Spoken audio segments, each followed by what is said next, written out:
I always put and keep. So what I'm trying to say, this is the growing, very decent man, and I'm very proud of him.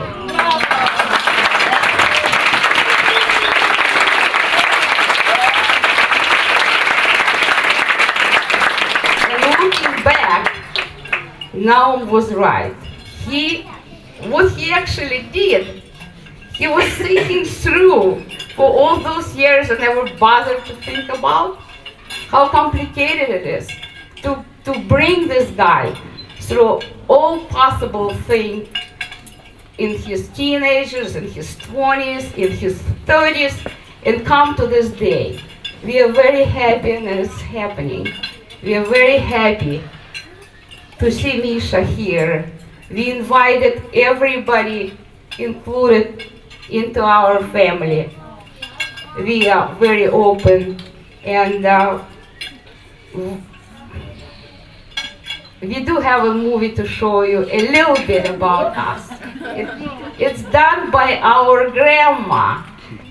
My mom died when I was 10, and this is the second wife of my dad, and she's making movie for any occasion for our family. And she made one for this specific party. We have a few elderly who left at home, but they've been present through all the gadgets through the internet, and they've seen the ceremony, and they will be with us in this movie, sending you all the love and all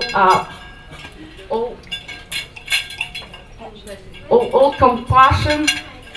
So this guy, I am giving away at this point.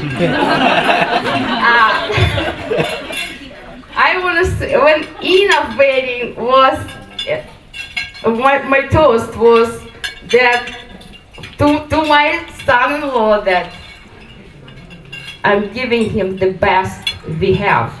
Sorry, Misha. Now I'm saying it's time for me to say to this grown man that I'm very proud to have him as a son, and I'm sure that he will be a great husband, and he will be tolerant, funny, laid back.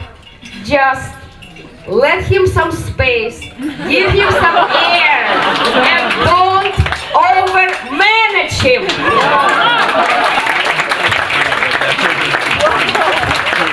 Wedding is usually a event when people wishing a lot of everything. I want to wish them enough. When I say enough, I want them to have a life filled with just enough things to sustain them. I want to have enough happiness to have their spirit alive. I want them to have enough wisdom to manage their expectation and appreciate whatever they sustain. I wish them enough courage to eliminate any obstacles in their life as early as possible. I want them to have enough friends to share any success in their life, including this one, their life, their love. I want them to have enough money to be independent from money. And I really hope that 50 years from now, they would say to their kids, our life together was more than enough. Our love is all we needed. I love you guys.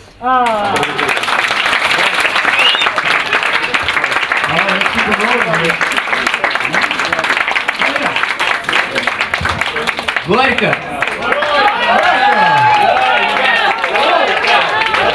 David set the bar, but now Nam's coming up here with some serious sentiments in his heart. I don't know where to go from here exactly. I had something written out, but now we'll just wing it. So I guess first of all, thanks to everybody for coming. I know a lot of people came from quite far away. I know there's a lot of Australians here, and that's far away. Yeah, shout out to you guys. I came from New Zealand. It's a bit further, but who's counting? So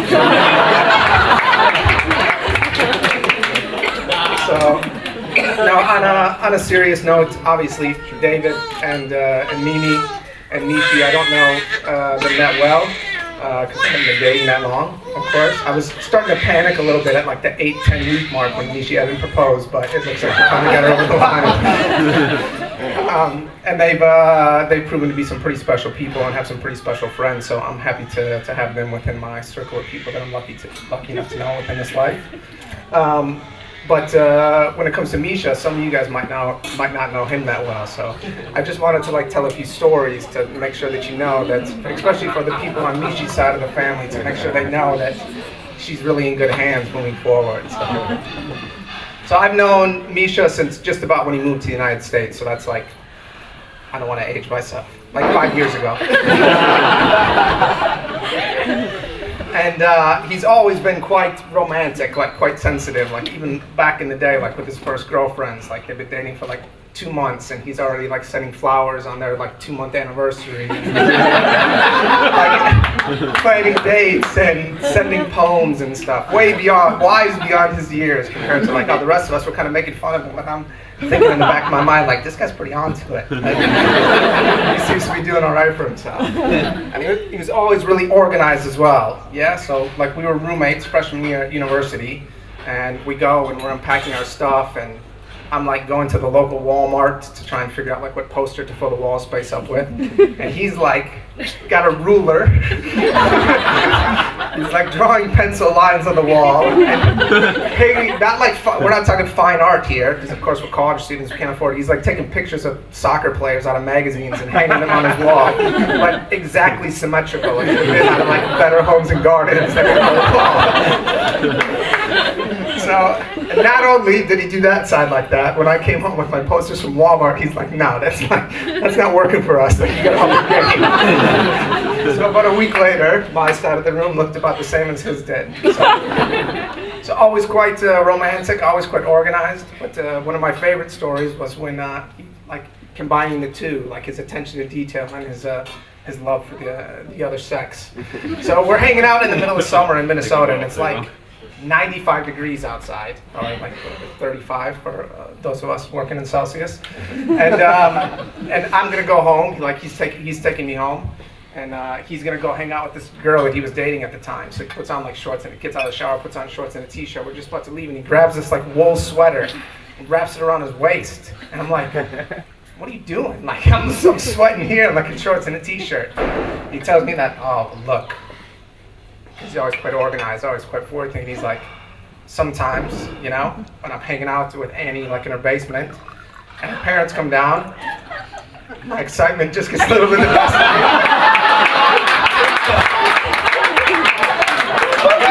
I gotta be able to have something to throw on the waist. Because her mom and dad come down and just the other give a quick hi and goodbye.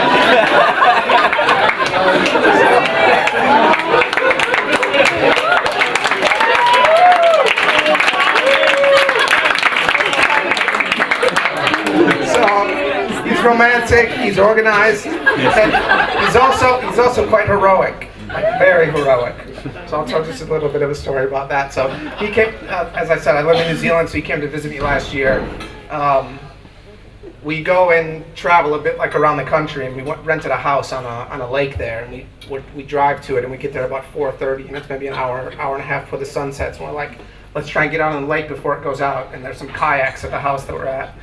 So we hop in these kayaks and start paddling out, and it's my wife and myself and Misha. It's just us, the only three. And we're going and going, and Misha's he's like 100 meters behind us, and we're like, did we become so Kiwi that we're like really adventurous, or does he just not know what the fuck he's doing? What's going on here? So I turned around and asked him, like, are you okay? And he's like, yeah, I'm fine. He's like, are you getting wet? And I'm like, well, I guess a little bit, like we're out in the lake. So we keep going again, and now he's like 150 meters behind us. We're like, okay, like something must be wrong. So Rachel's like, go see like what's going on with him. I go back and look at him, and he's sitting in his kayak, and it's like about to sink. It's sitting so low in the water that he could not even like barely take a breath. So I'm like, and he doesn't kind of realize that there's anything wrong. Kind of realizes there's something wrong, but doesn't know what. I'm like, your kayak's screwed, bro. Like, it's in the water. We gotta figure something out. He's like, okay. I'm like, I'm gonna pull up next to you and see if we can like pull the little top off and see how much water's inside. As I'm doing that, Rachel starts to come back, and Misha like tips a little bit and falls out of his kayak. And it's freezing cold water, like in New Zealand. Rachel starts cracking up. I'm like hitting the panic button, and Misha, in his heroic aspect, starts freaking out, literally screaming like a little girl. He's got his iPhone up above his head.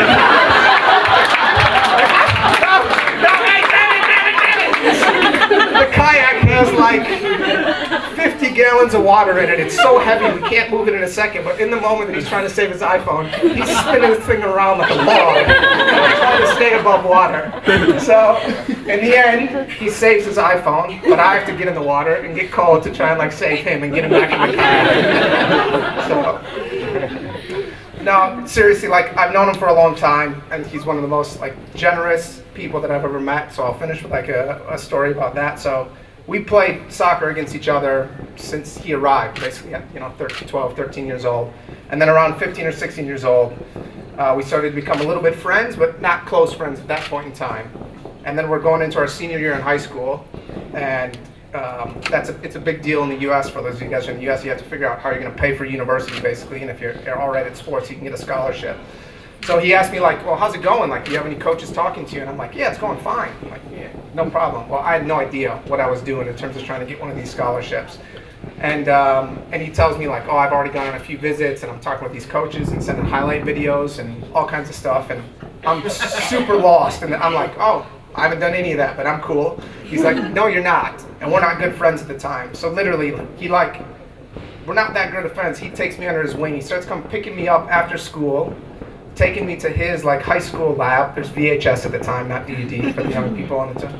Taking these like videos of us playing football against each other, because I didn't have my parents or anybody taping any of the games.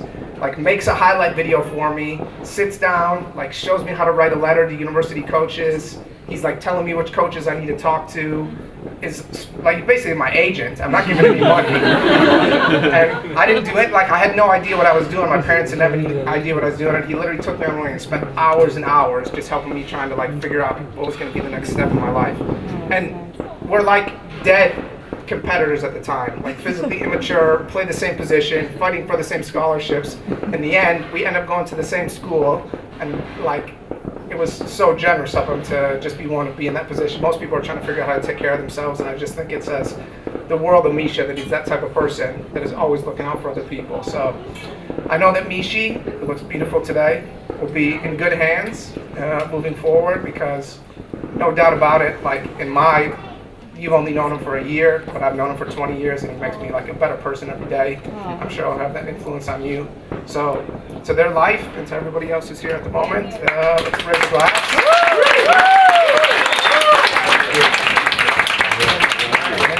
And to love, to life, to learning, and enjoy yourselves tonight. One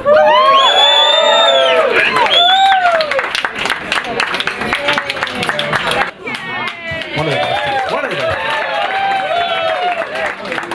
Alcohol always good.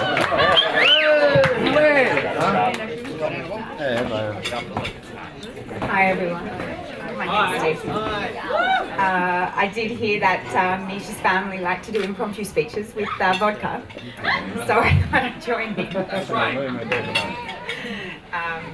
I'm not going to lie, I've just had a few of them. So, the first thing I wanted to say was that I never imagined this day could be so amazing and wonderful. I always dreamed that Mishie would meet a wonderful, brilliant, fantastic person as equally as brilliant as her, and I just cannot be happier that she's met Misha. I was lucky enough to meet Misha last year when I went to London, and I arrived at 7 a.m. looking rather dishevelled, and Mishie answered the door and said, "Shh, there's somebody upstairs." And I said, "Oh, okay." I must say, whenever I did speak to Mish, there was,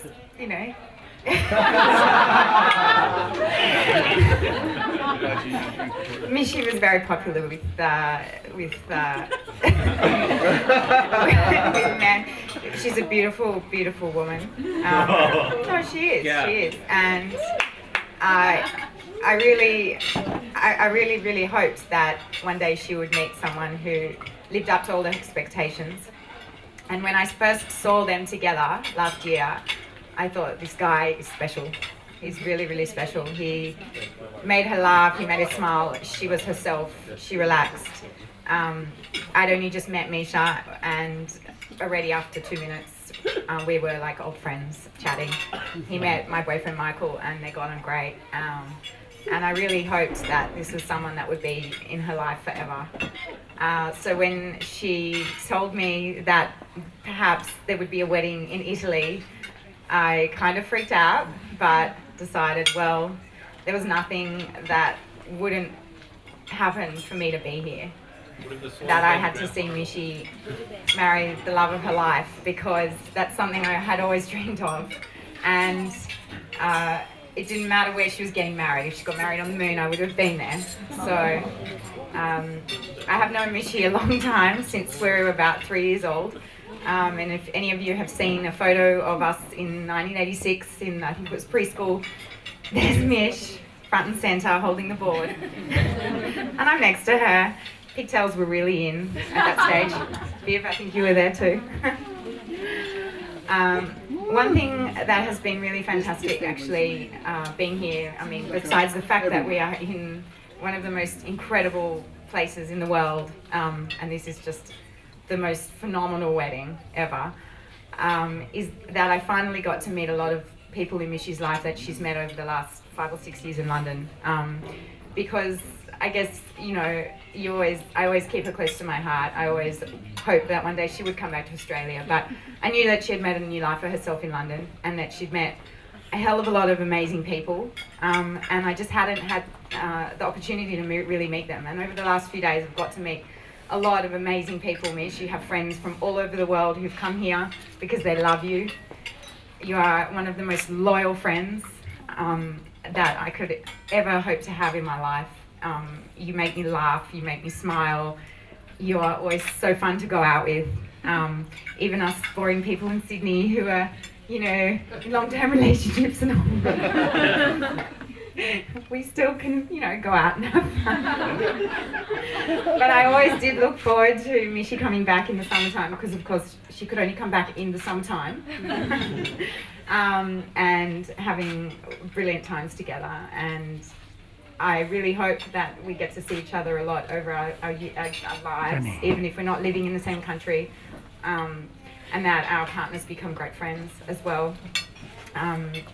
I just wanted to say to Mishie's family, I've also obviously known you for my whole life almost, and to Mimi and David and to Ben and to Fiona. You have an amazing, amazing daughter and sister, and you must be very proud today. Thank you, everyone, and I can't wish you any more love and joy and fantastic laughter, happiness, everything together for the rest of your lives. You have definitely met your match in Misha Mish, and the name as well. It's just you couldn't ask for anything more perfect. And I just want to raise a toast with some vodka and say L'chaim to Mishie and Misha, the Mishka wedding. Hashtag if you're on Facebook. My mom made a good job of introducing me. When Misha was born, I cried. I wasn't even 5 years old, and I so badly wanted a little sister, a doll to play with. Misha was really no doll, ever. He was someone I had to take care of, babysit, clean after. The first time our parents left me home to watch Misha, he knocked the piano lid onto his hand and injured his finger pretty bad. We had to take him to the hospital later. In case you're wondering, I was 6 and Misha was 1. He could never sit still, and I don't remember him being home much. He was always out climbing trees, riding a bike all over the city, playing with friends, and of course playing soccer. And when he did come home, we fought a lot. Now that I think about it, I don't really know why. But we shared the same room all of our lives, and we were like in each other's face a lot. We were like two different radio stations playing in the same room at the same time. Whoever was the loudest won. At some point, we overgrew it, and I'm happy to say, hopefully, I took all the fighting out of Misha upon myself, Mishie, so you're fine now. It's all good. Sorry. I lost my track here. Oh, never mind. That's all bad. But we didn't always fight a lot. Misha's favorite thing to do before we fell asleep was to quiz me about our local soccer team. I'm surprised to hear that at 9 or 10, I was expected to know names of all of our local soccer players, recite their names in alphabetical order with their numbers and their playing positions. I was up to speed on all of our latest scores, their stats, and upcoming championships. Who knew back then that 20, 25 years later, Misha would make a career out of it? I wasn't easy to grow up with. My mom said I was perfect, but Misha really had a very hard act to follow. He said to me that I had set standards very high, and parents held him to the same high standards. He said that I was a very hard act to follow. Well, I have to say, brother, you found your own act, and you're pretty damn good at it. Believe it or not, there are very many things about Misha that I never had and still don't. His confidence, obviously, his charisma, his amazing sense of humor. He's become an amazing uncle, and I'm sure will be just an amazing father, and I hope I could be just as good of an aunt as he is an uncle to my little girls. And he's always been a heart of the company, and the fact that so many of his and Mishie's friends came from all over the world to see him get married speaks for itself. He never sits still, and as soon as life would settle, moved on to pursue yet another passion, another adventure, another dream. Which brings us to today. I'm very happy to see you finally settled today. Happy that you found Mishie, who also doesn't seem